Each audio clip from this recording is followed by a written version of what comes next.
Wile E. Coyote and the Roadrunner are arguably the most iconic duo in the Looney Tunes series. You can't have one without the other, it's just wrong. What started as a parody of chase cartoons eventually became the gold standard for the format. And in today's video, I'm going to be discussing the history, evolution, and notable appearances of this chaotic duo. But before we get into that, a subscription, a like, and maybe even a comment would be greatly appreciated. And with that now out of the way, let's get into the video. Wile E. Coyote and the Roadrunner made their debut in the short Fast and Furry-ous, which was released in September of 1949. And here, the iconic rivalry between the two began. The main idea behind the short was to parody the very common chase format that's an incredibly common cartoon format, especially at the time. You had characters like Bugs Bunny and Elmer Fudd going at it, you had Tom and Jerry, and now you had Wile E. Coyote and the Roadrunner. But instead of a normal chase cartoon, Michael Maltese and Chuck Jones had a different idea. They would instead parody the chase formula. In Chuck Jones's book, Chuck-a-Muck, which I'm heavily referencing for info in this video, Jones states, "We would do a satire on chases, show up the shallowness of the whole concept. So now that they had a plan, they needed some characters." The inspiration for the character of Wile E. Coyote came from the Mark Twain book Roughing It, where in the book, Twain describes a coyote as a long, slim, sick, and sorry-looking skeleton, a living, breathing allegory of want. He is always hungry. He is always poor, out of luck, and friendless. And after reading Roughing It when he was 7 years old, Jones never forgot this description of a coyote, and when making the chase parody cartoon, now was his chance to implement a character based off of that description. And in the coyote's original concept art, you can very clearly see the inspiration. He has a very thin body with spindly legs. He needs to eat something right now or he's gonna die. Also, the coyote's original name was going to be Don Coyote, which was sort of a pun on the character Don Quixote, which kind of sounds like Coyote if you're half deaf. Now, other than the inspiration from Mark Twain, in Wile E. Coyote's finalized design, he also took inspiration from Bugs Bunny. Jones described Wile E. Coyote as a dissolute Bugs, since his design was similar to Bugs, but with more exaggerated features, specifically when compared to the ears and cheeks. Also, just the overall head shape is essentially the same. Now, looking at the Roadrunner, he doesn't really seem to have as deep of a history as Wile E. Coyote. It seems that it was just good to have a fast foe be the enemy to the coyote. Also, both characters are animals that in real life can be found in the region where the shorts take place, the Southwest American desert. I looked for a while and could not find anything that was as detailed as Wile E. Coyote's inspirations. Here's some early concept art for the Roadrunner though. We do have that, and as you can see, he looks very different than his final design in Fast and Furry-ous. Now, like I said, I could not find any really interesting information on how the Roadrunner got his design, or as to why a Roadrunner was chosen, but something that does have an interesting backstory is the Roadrunner's most iconic line. Meep, meep.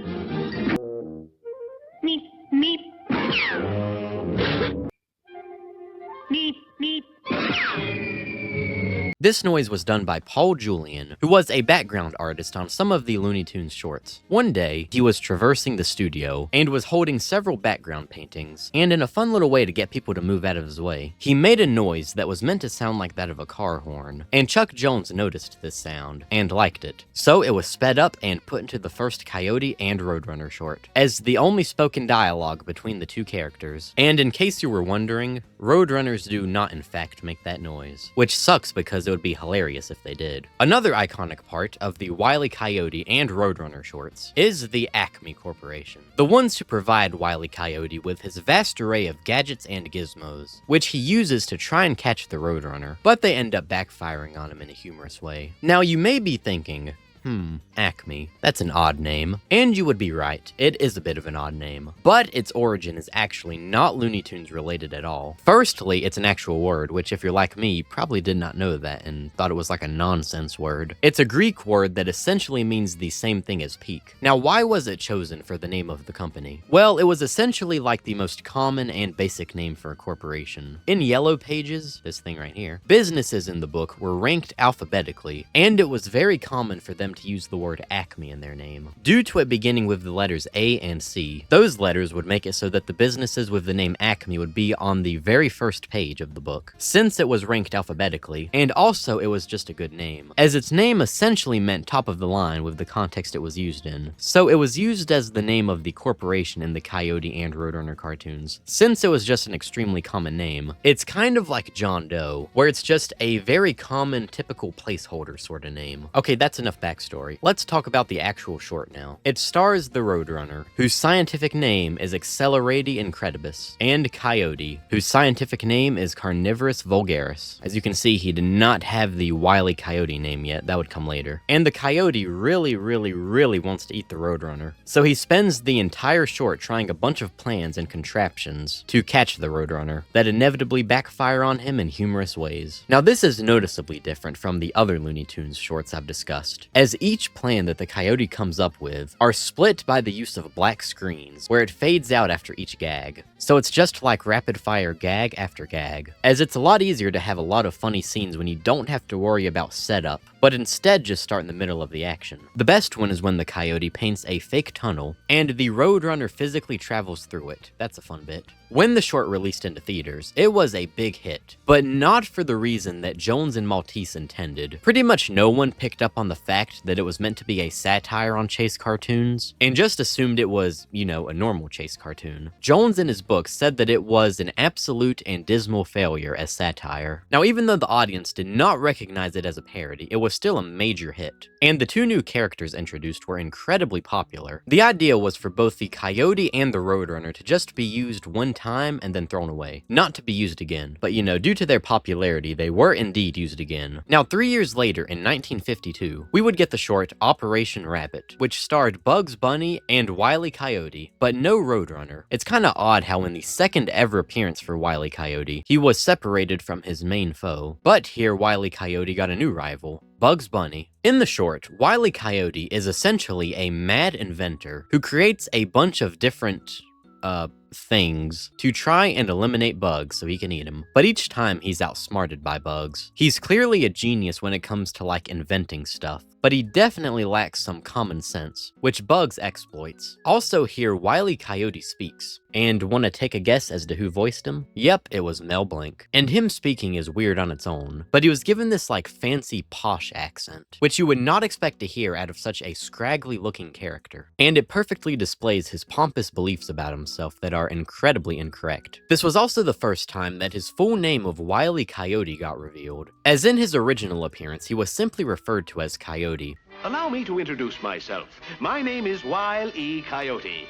Genius. Wile E, you genius! You've done it again! Design-wise for Wile E. Coyote here, the main difference between his first appearance and his second here with Bugs is that he was made to be taller, thinner, and also his eyebrows were now brown instead of tan. After Wile E. Coyote cheated on the Roadrunner with Bugs, in the same year of 1952, specifically in May of that year, in the short Beep Beep, the two would be reunited. Now, like I said earlier, Wile E. Coyote and the Roadrunner were only ever supposed to appear together back in that one short in 1949, but due to the popularity of that short, the two were brought back. Chuck Jones even got a letter from a captain in the Navy who told him that the pilots were imitating the Roadrunners.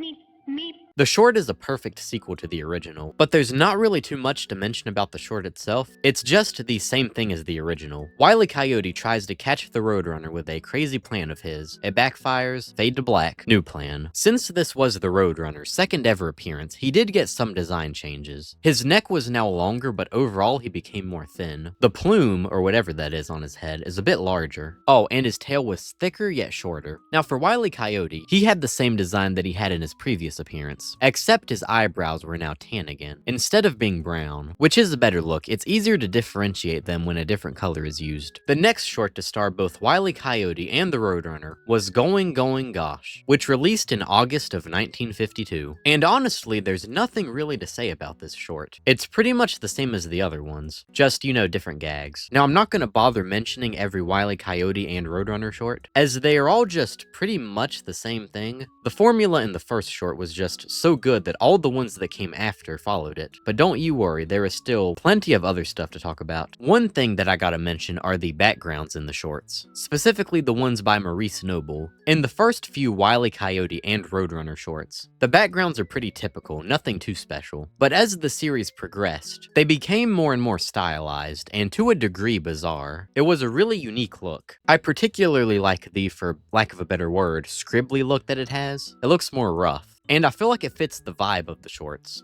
I will say too, I do not like the yellow sky. I don't know why, I just prefer the blue one. It looks weird yellow. But overall, the extra stylized backgrounds were just a good change that was added to the series and refined over time. Okay, now I want to talk about some of the rules that Chuck Jones stated were followed in the shorts. Now these rules were definitely not obeyed all of the time, and it even seems like they may have been put together in hindsight, but regardless, it's still interesting to take a look at. Alright, rule number 1. The Roadrunner cannot hurt the Coyote except by going Meep, meep. Alright, that first rule, pretty straightforward, and leads into the next rule. No outside force can harm the Coyote, only his own ineptitude or the failure of Acme products. Rule number 3 was that the Coyote could stop anytime, if he wasn't a fanatic. In the first short with Wile E. Coyote and the Roadrunner, it's clear that he wants to eat the Roadrunner since he's hungry, and does not really realize how hard of a task getting his hands on the Roadrunner will be. But after the Roadrunner escapes time and time again, you would think that he would give up. But it seems that his repeated failures and embarrassments have only made him more determined to get the Roadrunner. Even though it's clear that it will never happen, Wile E. Coyote doesn't even really care about eating the Roadrunner anymore. He is definitely a fanatic and has almost certainly forgotten his original goal. All he wants now is that bird dead. Insanity is doing the same thing over and over again and expecting different results. That quote, allegedly, comes from Albert Einstein, and I think it sums up Wile E. Coyote quite well. Rule number 4, no dialogue, ever. Except, Meep,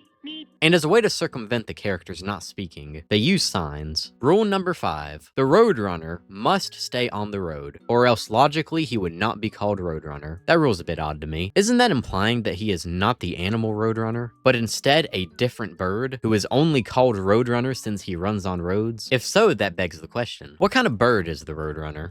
I like how out of context that is probably the dumbest question ever. Rule number 6. All action must be confined to the natural environment of the two characters, the Southwest American desert. Just like the first rule, this one is pretty straightforward. Rule 7. All materials, tools, weapons, or mechanical conveniences must be obtained from the Acme Corporation. Rule 8. Whenever possible, make gravity the Coyote's greatest enemy. This rule was probably the one that was followed the most. Gravity itself will literally change so that it can harm Wile E. Coyote. And finally, rule number 9. The Coyote is always more humiliated than harmed by his failures. Through all the crushings, holes fallen in, explosions endured, and other nonsense, he doesn't really seem to show any signs of physical pain, just more so shame and embarrassment. And there was a look at some of the rules that were allegedly followed. Even though most of them were broken a handful of times, I guess they were more so loose guidelines. Alright, now that the rules are out of the way, let's get back into the shorts. In January of 1953, the short Don't Give Up the Sheep was released. And by this year, Wile E. Coyote and the Roadrunner had appeared in 3 shorts together. Now, neither of those two appear in Don't Give Up the Sheep, so why mention it? Well, a character that looks extremely similar to Wile E. Coyote made his first appearance in this short, Ralph the Wolf, one of your lesser-known Looney Tunes characters. Now, not only does Ralph look exactly like Wile E. Coyote, minus the red nose, of course, his shorts follow a very similar formula as well. Ralph, instead of a Roadrunner, wants to eat some sheep, but the sheep are under the watchful eye of Sam Sheepdog. So the shorts just follow Ralph trying to get some sheep without Sam noticing. But Sam eventually does realize what's going on, and whether it be by Sam himself or Ralph's own failure, one way or another, Ralph ends up failing and injured. Ralph also on occasion uses Acme products. He's probably related to Wile E. Coyote, or maybe just a really big fan of his. In case anyone is confused, Ralph is not Wile E. Coyote. He just looks really similar, and this makes me wonder, does that mean that the Coyote and Wile E. Coyote are different characters? And I could be wrong here, but I'm pretty sure the Coyote is only referred to as Wile E. Coyote in the shorts where he was trying to get bugs, which was like 5 times if I remember correctly. But in the shorts where the Roadrunner was present, he's only referred to as the Coyote. The two takes on the characters are also pretty different, most notably, one talks, the other doesn't. Nowadays, they're pretty much one and the same, but what I don't know is if Jones intended them to be different from the get-go. It doesn't really matter, I'm just just putting it out there for the folks at home to think about. In 1962, the special, Adventures of the Roadrunner, was released into theaters. I don't know exactly what to call this one. It's not a short, as it's 3 new shorts put together into one package, but it's also only 25 minutes, so I'm not gonna call it a movie, so I'll just call it a special. Anyways, the reason I mention this special is because it was created by Chuck Jones with the intent to become a TV series that would star Wile E. Coyote and the Roadrunner, and the special that was created was meant to act as a pilot for the series, but it was never picked up, so it was instead just aired in theaters before Lad a Dog. That's probably the most generic name for a movie ever. Oh, it was based off of a book. Let me rephrase that. That's probably the most generic name for a book ever. So throughout the 50s and into the early 60s, new Wile E. Coyote and Roadrunner shorts would be released. And up until 1964, every one of them was directed by Chuck Jones. Now in June of 1964, the short War and Pieces was released. And this was the last Wile E. Coyote and Roadrunner short to be directed by Jones for several years. And this has quite the drama behind it. In 1962, the animated movie Gay Paris was released, and Chuck Jones helped write the script for the movie with his wife. And when it was completed, Warner Bros. Was set to distribute it. And one way or another, during this distribution process of the movie by Warner Bros., they learned that Chuck Jones worked on it. And this was a big issue to the higher-ups at Warner Bros. Jones had previously signed a deal that he would only work with Warner Bros. So when they learned that he had the audacity to work with another studio, they fired him and his team. But it did not really matter too much, as in 1963 Warner Bros. Shut down their animation studio completely due to theatrical cartoons as a whole waning in popularity. But as I've stated previously in other videos, new shorts in the Looney Tunes series were created just by different studios. For Wile E. Coyote and the Roadrunner, the first short they starred in after Warner Bros. Cartoons shut down was The Wild Chase, which released in February of 1965. Now this one was directed by Friz Freleng and co-directed by Holly Pratt. It's interesting how that once Chuck Jones was gone, the two would star in a short, completely unlike the stuff Jones did with the duo. The short, obviously, as I mentioned before, stars Wile E. Coyote and the Roadrunner, but it also stars Sylvester the Cat and Speedy Gonzales. Now, the reason those two were paired up was because it was just a common duo at the time, who appeared in shorts together, so that's why Tweety wasn't here, even though Sylvester was. In the short, Speedy Gonzales and the Roadrunner are having a race, as both characters are known for being fast. And while those two race against each other, Wile E. Coyote and Sylvester are trying to get their respective rival. Now on paper, this may sound like a good idea, but it's not. It's not a good idea at all. It's a terrible short. And the animation sucks as well, so that's also holding it back. It's just not funny. In November of 1966, the short Sugar and Spies was released. And this was the final short starring Wile E. Coyote and the Roadrunner in the golden age of Looney Tunes, which was essentially over by this point. In the short Sugar and Spies, it too takes a pretty big deviation from the original shorts. Wile E. Coyote gets his hands on some spy gear and uses it to try and catch the Roadrunner. You can guess how that plays out. This one's meh. It's just a weird setup for a Wile E. Coyote and Roadrunner short. Okay, after the theatrical shorts in this time period ended, the Looney Tunes characters jumped over to television, where they continued to live on, and beginning in 1966, just like Porky Pig and Bugs Bunny, the Roadrunner got his very own TV series, titled The Roadrunner Show, which also, like the Bugs Bunny show and Porky Pig show, was just a way to put the older Looney Tunes cartoons onto television in compilation form. And speaking of the Bugs Bunny show, it and the Roadrunner show would eventually, in 1968, be combined into one show, known as the Bugs Bunny Roadrunner Hour. Then in 1977, it became the Bugs Bunny and Roadrunner Show. Meep, meep. The coyote's after you. Roadrunner, if he catches you, you're through. Meep, meep.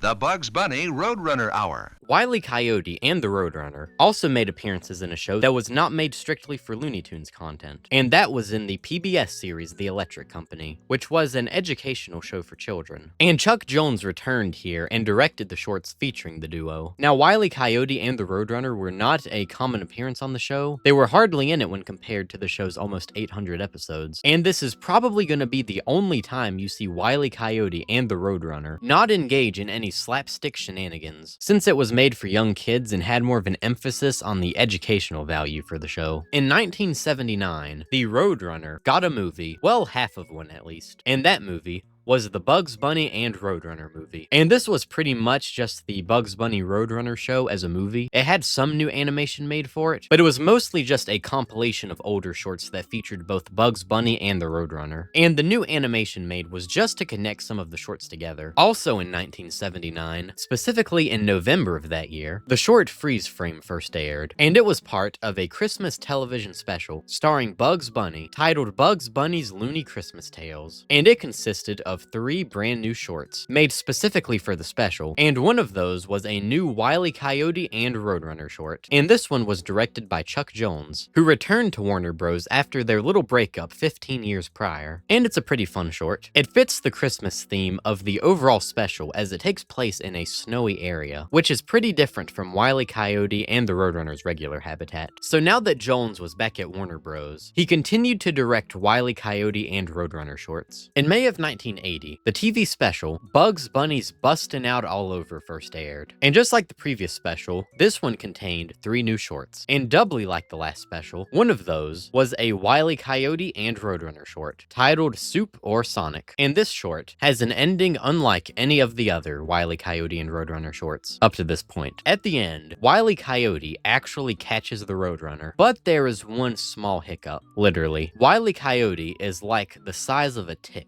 So while he is right beside the Roadrunner, who is not running away, he physically can't do anything to the Roadrunner. This probably keeps him up at night. Years of the chase could have been put to an end right here, but no, the universe just would not let him. He is not allowed to be happy. In 1988, the film Who Framed Roger Rabbit was released, and this movie was just overall a love letter to classic animation. The cameos are great, and of course Wile E. Coyote and the Roadrunner appear, as they are like, you know, one of the most famous cartoon duos ever. But they don't do anything in the movie, it's just a cameo. In 1990, the television series Tiny Toons Adventures first aired, and in the show, the classic Looney Tunes characters serve as mentors to younger Toon characters. And in the show, Wile E. Coyote had the protege Calamity Coyote, and Roadrunner had the protege Little Beeper. And the two of them are exactly like their mentors. They have an ever-going feud. Neither of them speak, except for some noises. No words, though. They instead use signs. And also Calamity Coyote uses ACME products, which he of course picked up from his mentor. He also picked up failure at catching the Roadrunner from his mentor. Okay, the next appearance of the duo came in the 1994 theatrical short, Chariots of Fur. Yeah, you heard me right, theatrical. The two made their way back into the medium of theatrical shorts, which they'd been absent from since 1966, so almost 30 years. But that's not the only notable thing about this short. It was also the last time that Chuck Jones would direct a short starring the duo, as he would pass away in 2002. This was also the final short released before the passing of Paul Julian in 1995. And if you need a reminder as to who he was the one who did the Roadrunners.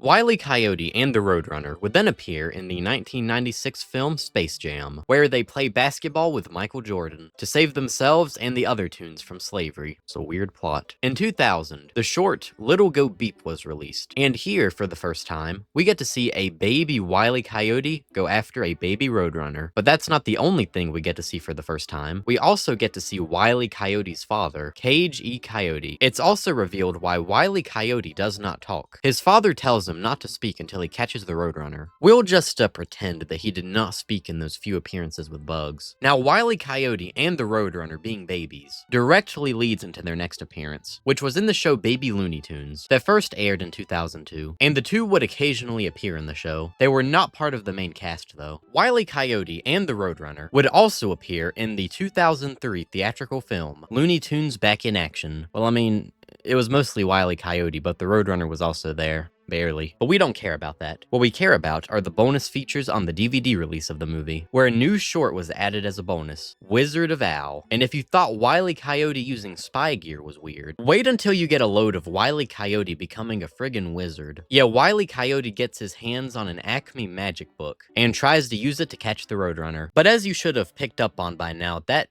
doesn't work. In 2010, the short Coyote Falls released into theaters, and I think this is the first appearance of Wile E. Coyote and the Roadrunner in 3D. Also, it looks pretty nice in 3D, but I think I prefer the shorts being 2D, instead of 3D, as I'm more partial to 2D animation. Now, like I said, this aired in theaters, but it would not be the only 3D short starring the duo to be released into theaters. There would also be Fur Flying, Rabid Rider. Then in 2014, there would be Flash in the Pane, which was also the last Looney Tunes short released into theaters. Now, from my understanding, these 3 shorts were originally planned to be part of the next series I'm going to discuss, the Looney Tunes Show, but for some reason they were instead released into theaters. But we would get some 3D shorts starring Wile E. Coyote and the Roadrunner in the first season of the Looney Tunes Show, but they had a different style and did not look as good. So yeah, in the Looney Tunes Show, these shorts were tagged onto the end of some of the episodes, and this was the only real slapstick comedy that would be consistent in the show, as the main show was essentially a sitcom. Oh, and Wile E. Coyote and the Roadrunner did appear in the main segments of the show, but it was pretty rare to see them. They made a very small amount of appearances. In 2015, Wile E. Coyote would then appear in the series Wabbit, which was later renamed to New Looney Tunes, once the focus of the show was shifted more so to the other Looney Tunes characters instead of only Bugs. Anyways, Wile E. Coyote was once again pitted against Bugs, particularly in the first season of the show, where he acts as a nuisance to Bugs. And since he was pitted up against Bugs, he also speaks here. And I did not really go over the voice actors for Wile E. Coyote over the years, since he, doesn't talk that often, but here Wile E. Coyote was voiced by JP Karliak. There's the killer sound system. Sound system? Oh, facepalm! While caught up in the delirium of creation, I forgot to install a radio. Now, like I said, when the emphasis on the show was put more so on the other Looney Tunes characters, Wile E. Coyote was once again paired up with the Roadrunner, who he tries to catch. In the 2020 series Looney Tunes Cartoons, Wile E. Coyote and the Roadrunner once again made their return, and it's pretty standard stuff. But Wile E. Coyote got a redesign a bit, and I gotta say, I don't like it. For lack of a better word, he looks kind of gross. I don't know exactly what it is. It could be the weird snout shape. It could be the odd color scheme that's like red and olive-ish, or maybe the deep yellow eyes, but just something about this design doesn't look right to me. Roadrunner looks good though. Alright, now getting back to theatrical appearances, Wile E. Coyote and the Roadrunner both appeared in the 2021 Space Jam sequel, Space Jam: A New Legacy. They don't have that notable of a role in the movie. They of course play basketball, like the other Toons, and also appear as realistic 3D characters, and I guess they also appear in the Mad Max universe. That was kinda random. Beginning in 2023, Wile E. Coyote and the Roadrunner would also appear in the sequel/reboot to Tiny Toon Adventures, titled Tiny Toons Looniversity, and the two appear alongside their respective proteges, Calamity Coyote and Little Beeper. Now, Wile E. Coyote and probably the Roadrunner's most recent appearance hasn't happened yet. Let me explain. Now, I'm only going to give a brief rundown to this situation as it's pretty lengthy, and this video is already pretty long. Also, this project has no video footage released, so I'm just going to use the classic Wile E. Coyote and Roadrunner shorts for background footage. Okay, now what is this mysterious upcoming appearance? Well, first we gotta go back to the year 1990, where in that year, a funny little article was published titled Coyote v. Acme in The New Yorker by Ian Fraser. It's a pretty fun read, I'll link it in the description. Anyways, in 2018, Warner Bros. Announced that a movie inspired by this article was in production, titled Coyote vs. Acme, and I'll read the official plot for the movie now. After every product made by the Acme Corporation has backfired on Wile E. Coyote in his pursuit of the Roadrunner, down and out Billboard human attorney Kevin Avery, played by Will Forte, represents Coyote in a lawsuit against Acme. A growing friendship between Coyote and Kevin motivates their determination to win the court case, as it pits them against Buddy Crane, who's played by John Cena of all people, the intimidating boss of Kevin's former law firm, who now represents Acme. Seems like a pretty good plot. I sure hope nothing bad happens to this movie. So the movie's production began and went swimmingly, or at least I assume, I wasn't there, but from what I'm aware of, it did not have any production issues. It's gonna be the same style as Roger Rabbit, where the human characters are live action, but the toon characters are animated. In November of 2023, the film was completed, and Warner Bros. Announced that it would be releasing Never. Warner Bros. Instead announced the movie that was fully completed, all of the footage was shot, the effects were done, it was complete, was going to be shelved and deleted so they could get a $30 million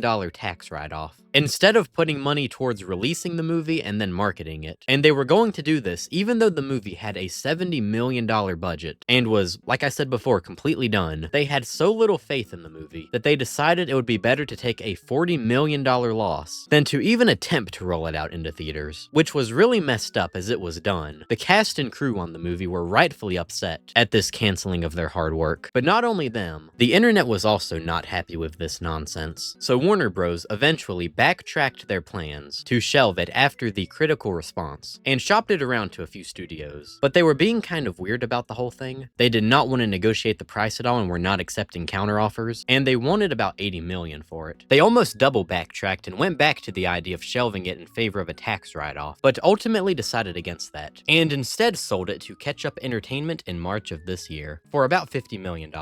And Ketchup Entertainment was the one who distributed The Day the Earth Blew Up, a Looney Tunes movie, which released this year. So Coyote vs. Acme is set to release next year, in 2026, and hopefully it does, and no funny business happens regarding it. So if you only take away one thing from this video, go see this movie next year when it comes out. And there you have it, a look back at the history and evolution of Wile E. Coyote and the Roadrunner. A very lengthy look back, I might add. This video's like 30 minutes long. These Looney Tunes videos just get longer each time I make them. My next one will be like 45 minutes long at this rate. But anyways, if you enjoyed this video, a subscription, a like, and maybe even a comment would be greatly appreciated. And with that, I'll see you next time. Goodbye.